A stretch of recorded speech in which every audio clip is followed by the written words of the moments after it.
Alors sur notre plateau de la Web Télé Salon CE, je reçois Pierre Ferracci, président du groupe Alpha. Bonjour. Bonjour, Merci de cette fidélité au plateau et merci de cette fidélité à Salon CE. c'est toujours un plaisir. Alors, en grand observateur averti et même quelquefois membre de commissions, notamment la commission Attali, quel est votre avis sur la loi El Khomri, son contenu d'abord, et puis la manière dont elle a été amenée, votée et comment elle a été reçue par les partenaires sociaux?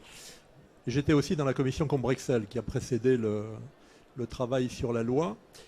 S'il fallait que je résume mon point de vue sur la loi travail, la loi dite El Khomri, je trouve que c'est un invraisemblable gâchis. Parce qu'au départ, l'idée de développer la négociation collective et notamment la négociation d'entreprise est une bonne chose. Après tout, dans la loi de 2008 sur la représentativité syndicale, il faut rappeler qu'il y a une position commune signée par la CGT, la CFDT, le MEDEF et la CGPME qui remet l'entreprise au cœur du village et qui considère qu'effectivement c'est dans l'entreprise que doivent se traiter beaucoup de sujets parce qu'on est au plus près des préoccupations des salariés et aussi des employeurs. Le problème, c'est que quand je dis un invraisemblable gâchis, c'est que le débat a eu lieu sur l'inversion de la hiérarchie des normes. Et avec ce débat-là, on a eu le sentiment profond dans la population et chez les salariés en particulier, que tout accord d'entreprise allait se traduire par une dégradation par rapport à la loi ou par rapport à l'accord de branche. Ce qui est un peu stupide parce que bon nombre d'accords d'entreprise améliorent ce qui est prévu par la convention collective et ce qui est prévu par la loi. Mais le débat dans un contexte de déséquilibre profond entre les salariés et les employeurs, entre les syndicats et les syndicats professionnels, s'est traduit par cette vision qui a été portée par certains qu'un accord d'entreprise dégraderait les conditions de vie et de travail des salariés. Est-ce que cette inquiétude, elle n'est pas un peu légitime avec ce qui se passe dans les entreprises aujourd'hui, où on entend un patronat qui veut toujours faire plus de profit et quitte à rogner sur la masse salariale, à rogner sur les conditions de travail? Est-ce qu'il n'y avait pas une légitimité dans cette inquiétude? Il y a une certaine légitimité, il faut bien le dire, parce que je l'évoquais à l'instant, il y a un déséquilibre profond au détriment des salariés et des syndicats aujourd'hui dans l'entreprise. Donc, si on voulait développer la négociation d'entreprise, il fallait, et d'ailleurs la commission Combrexel était venue sur ce terrain-là, réfléchir à la méthode, et notamment à la méthode qui permet de rééquilibrer ce rapport de force, de rendre un peu de vigueur aux syndicats, notamment là où ils sont absents. Il y a des petites entreprises, et pas seulement des petites entreprises, où ils sont totalement absents. Mais le patron de l'UPA, d'ailleurs, se plaignait du fait que cette loi ne lui permettait pas de traiter d'accord parce que la plupart des artisans n'ont pas de représentants du personnel. Tout à fait. Et d'ailleurs, le patronat s'est divisé. Moi, j'avais préconisé que pour développer l'accord d'entreprise, il fallait quand même pas oublier les accords de branche, qui structurent d'ailleurs un petit peu la négociation dans d'autres pays, notamment en Allemagne, qu'on cite souvent en exemple. On oublie que beaucoup de choses passent par les négociations de branche. Et les entreprises, y compris les plus importantes, parfois ne font qu'appliquer ce qui a été négocié au niveau de la branche.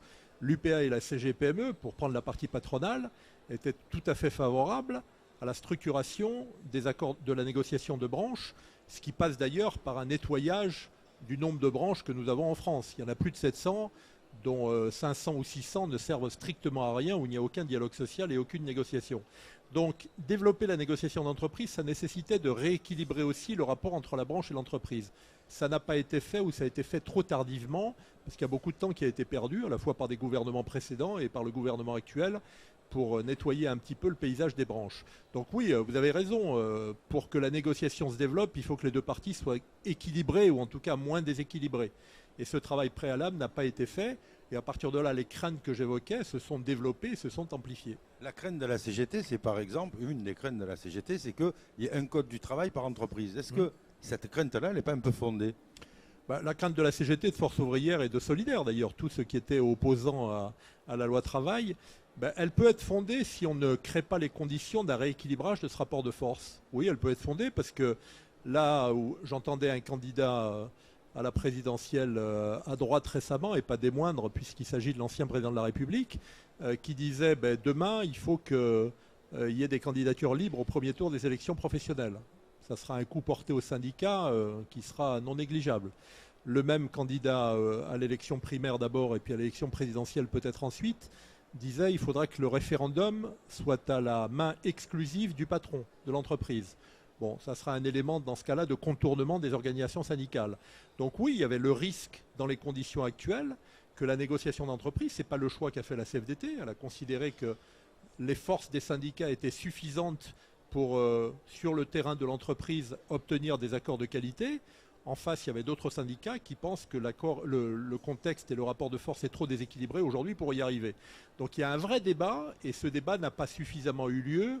Et puis je trouve que cette loi travail, venant après une loi sur la déchéance de nationalité qui n'a pas pu aller jusqu'à son terme, on a mélangé un petit peu tous les genres, et je disais récemment qu'on a payé sur la loi travail une certaine forme de rigidité du côté gouvernemental qui était peut-être liée à la loi précédente qui n'était pas passée, quoi. Alors, votre œil d'expert, moi je regarde dans le rétroviseur et je dis on a eu, depuis les premières lois Fillon, donc ça fait un moment, tout un tas de lois qui sont censées relancer l'emploi. Et la courbe du chômage, elle n'a pas arrêté de monter. Est-ce qu'il ne faut pas arrêter à un moment de réformer le Code du travail parce qu'on se rend compte que ça n'a pas d'effet du tout sur la courbe du chômage?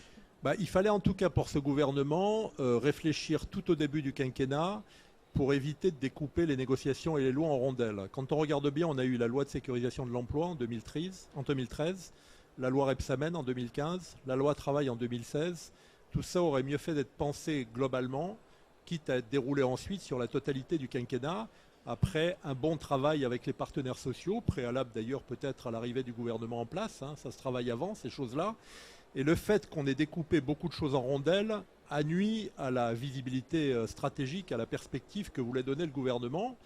Et c'est évident qu'on a tout mélangé. On a mélangé l'enjeu de la négociation collective, qui est un véritable enjeu, et puis l'enjeu du chômage et de la résorption du chômage. Il y a un débat entre les économistes pour savoir si un code du travail allégé participe à la relance de l'emploi ou pas. Il y a un vrai débat. Il y a une chose qui est incompréhensible pour un syndicaliste, c'est je permets de faciliter les licenciements, ça crée de l'emploi. Ça, chez les syndicalistes, c'est quelque chose qui est incompréhensible. C'est très difficile à admettre, d'autant que malheureusement ces derniers temps, la déréglementation du marché du travail, qui a commencé en 2008, hein, la rupture conventionnelle c'est 2008, qui s'est poursuivie en 2013, parce que la loi de sécurisation de l'emploi, certains l'ont dit à l'époque, moi en tout cas je l'ai dit, a développé plus les éléments de flexibilité que les éléments de sécurité pour les salariés. Bon, on n'a pas vu le chômage baisser, on l'a même vu se développer. Donc on a tout mélangé. Je pense que le sujet de la négociation collective et notamment de la négociation d'entreprise aurait dû être traité de façon structurelle et en oubliant, non pas en oubliant le chômage, on ne l'oublie pas, c'est le problème essentiel du quinquennat, mais en ne faisant pas croire que le développement de la négociation d'entreprise et la déréglementation qui pouvait l'accompagner allait contribuer à résorber le chômage. C'est là que je dis que ça méritait une réflexion de fond. Et au lieu d'avoir 3 lois dans le quinquennat, une seule aurait pu suffire, bien préparée avec les organisations syndicales et les organisations patronales qui étaient en désaccord profond. Et on aurait eu peut-être quelque chose de systémique un peu plus efficace aujourd'hui pour s'attaquer au problème de l'emploi. A priori, il semble que la France soit en train de se mobiliser contre cette loi contre les salariés détachés. Oui. Est-ce qu'on a une chance d'aboutir cette directive qui finalement, tous les jours, je vois sortir à côté de chez moi des petits autocars avec des Bulgares dedans qui vont travailler sur les chantiers navals à Marseille. Est-ce qu'on a une chance à un moment de rétablir, parce que ça c'est de la concurrence déloyale avec les travailleurs français? Il faut essayer, mais vu l'état de l'Europe aujourd'hui et de l'Europe sociale en particulier, il y a quelques doutes à avoir. Je pense qu'on est dans un schéma global de déréglementation au niveau européen qui a sans doute un petit peu atteint la France. C'est un exemple tout à fait symbolique qui montre bien qu'il y a beaucoup de chemin pour construire l'Europe sociale de demain et traiter ces problèmes de dumping social. On parle souvent de dumping fiscal, mais le dumping social est tout à fait est tout aussi puissant et tout aussi dévastateur. Donc j'ai quelques doutes que ça soit traité de façon efficace et pourtant c'est un vrai problème. Il y a des secteurs qui sont aujourd'hui totalement déstabilisés et des salariés qui sont confrontés à des problèmes d'emploi ou en tout cas à des problèmes de pouvoir d'achat parce qu'il y a cette concurrence qui n'est pas du tout réglementée aujourd'hui. Mais il y a aussi des demandeurs d'emploi qui ne trouvent plus de contrat de travail parce qu'on fait venir de Pologne, de Hongrie, du Portugal, des gens qui font le boulot de travailleurs qui sont rémunérés par l'assurance chômage. Et je pense que ça, c'est un problème même pour l'équilibre de notre système social. Bien sûr, c'est un problème pour l'équilibre de l'assurance chômage. La négociation a échoué et le patronat s'est divisé d'ailleurs là-dessus, puisque certains étaient pour rechercher un accord, d'autres visiblement, à quelques mois de la présidentielle, ne souhaitaient pas qu'il y ait un accord là-dessus pour confronter le gouvernement à des enjeux qui sont un peu lourds. Donc ça fait beaucoup de choses, quoi. Et il y a à rebâtir aujourd'hui un modèle social qui est très menacé par tous les éléments de déréglementation qui sont à l'œuvre, au niveau européen comme au niveau national, pour qu'on reparte du bon pied. Le tout est de savoir ce que donnera la prochaine échéance présidentielle pour savoir si on peut repartir sur la construction d'un modèle social de qualité et sécurisant les salariés et les entreprises. Et puis pour les travailleurs seniors, est-ce qu'il ne vaut pas mieux les rémunérer à la retraite qu'avec Pôle emploi? Parce que quand on passe 55 ans, on est plus près de la porte de la sortie que d'une progression fulgurante dans l'entreprise. Et on dit qu'il faut travailler plus longtemps, mais plus longtemps, on va être rémunéré par l'assurance chômage. On pourrait être rémunéré. Donc on déshabille Pierre pour habiller Paul.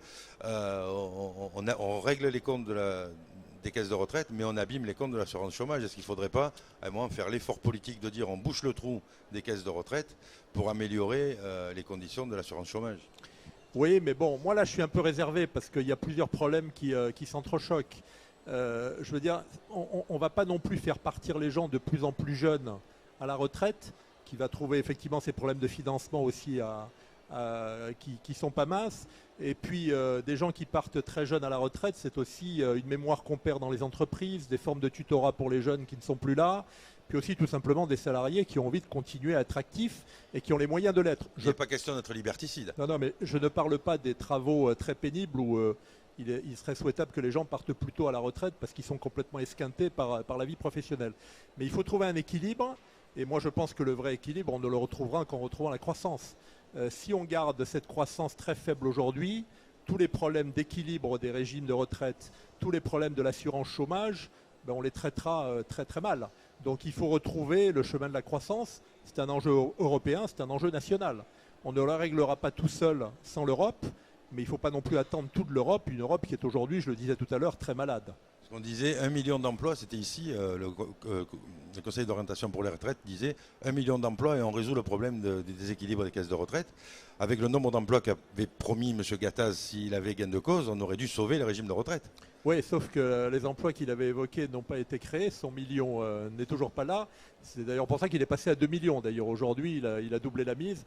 Enfin, ça c'est des surenchères qu'on trouve parfois au niveau politique qui ne font pas avancer le schmilblick. Il faut raisonner de façon un peu fondamentale. Qu'est-ce qui aujourd'hui permet de relancer l'économie française, les filières industrielles? C'est pas facile. On a sans doute pendant des années oublié un petit peu la recherche, le développement, l'investissement, et on le paye aujourd'hui. On a sans doute spécialisé la France sur des créneaux qui ne sont pas forcément les plus porteurs, et on le paye aujourd'hui. On a sous-estimé les conséquences de la révolution numérique, et on va peut-être le payer demain. On commence déjà à le payer aujourd'hui. Donc il y a toute une réflexion industrielle à avoir pour que la France ne soit pas demain un petit confetti dans l'ensemble industriel de la planète qui pèse de moins en moins lourd et qui fait que ces problèmes se résument à traiter les demandeurs d'emploi ou les retraités de plus en plus précoces. C'est pas comme ça qu'on s'en sortira. Ce qui n'empêche qu'aujourd'hui, on entend plus parler d'identité, de sécurité que d'emploi et de pérennisation de l'emploi. Bah oui, c'est sûr que c'est pas avec le débat sur le burkini qu'on va régler les problèmes du chômage, mais malheureusement, la société a viré dans un tel sens que certains candidats essaye de gérer ce problème de l'élection présidentielle par le canal du problème d'identité. Je ne dis pas qu'il n'y a pas un problème de ce côté-là. Enfin, le problème d'identité, on va le traiter aussi avec les immigrés qui ont fait la force aussi de l'économie française et de la nation française pendant des années, qui ne peuvent pas être aujourd'hui les pestiférés de la nation. C'est pas comme ça, c'est pas par le rejet de l'autre qu'on va améliorer la situation du chômage. Il y a même des problèmes de croissance qu'on ne gérera pas plus chez nous qu'en Allemagne, sans une population immigrée, bien formée et bien intégrée. On l'a fait par le passé, les 30 glorieux, c'est aussi la bonne intégration de certaines populations immigrées, leur bonne formation. Si on commence par les rejeter, on ne va pas améliorer la situation des Français de souche, pour reprendre les propos de certains politiciens qui visent à récupérer une partie de l'électorat totalement désemparé aujourd'hui. Donc j'espère que les problèmes économiques et sociaux seront au centre de la campagne, à droite comme à gauche, et qu'on n'aura pas autour de ce problème d'identité une focalisation de la réflexion de la société qui peut être extrêmement perverse.